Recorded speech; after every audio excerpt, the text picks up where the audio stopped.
మీనరాశి వారికి ఈ వారంలో వారు అనుకున్నట్టుగా జరిగే అవకాశాలు ఉన్నాయండి? బ్రహ్మాండంగా ఉన్నాయి.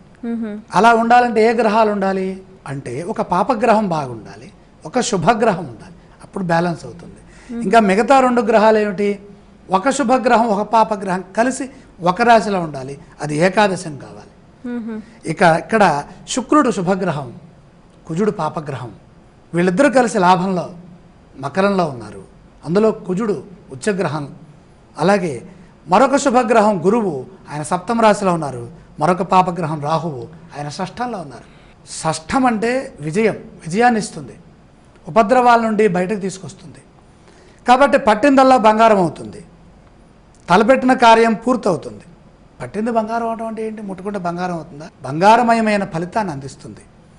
బంధువుల సహకారంతో విశేషమైన శుభాన్ని పొందుతారు. వారి సహకారం మరులేనిది.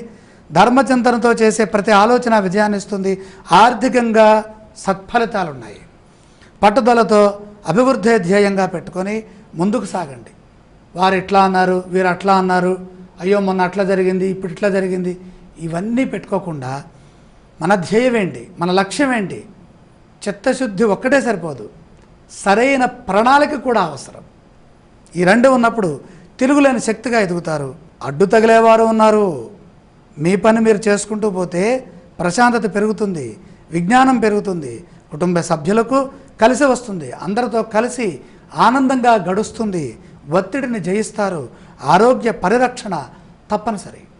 ఈ రాశి వారు పఠించవలసిన స్తోత్రాలు ఏవండి? ఆరోగ్యం కోసమే ఆదిత్య హృదయం చదువుకోవాలి. ఆలయ సందర్శన క్రమంలో ఏ దేవీ దేవతలను దర్శించాలంటారు? ముఖ్యంగా శివ సందర్శనం లేదా సూర్య భగవానుడి యొక్క సందర్శనం.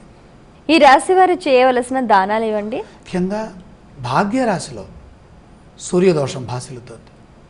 సూర్యుడు 9వ రాశిలో ఉంటే కొద్దిగా ఐశ్వర్యాన్ని వినియోగించుకోవటంలో ఇబ్బందులు ఎదురవుతాయి. కాబట్టి సూర్యప్రీతిగా గోధుమలు దానం చేయండి. చాలా సంతోషం.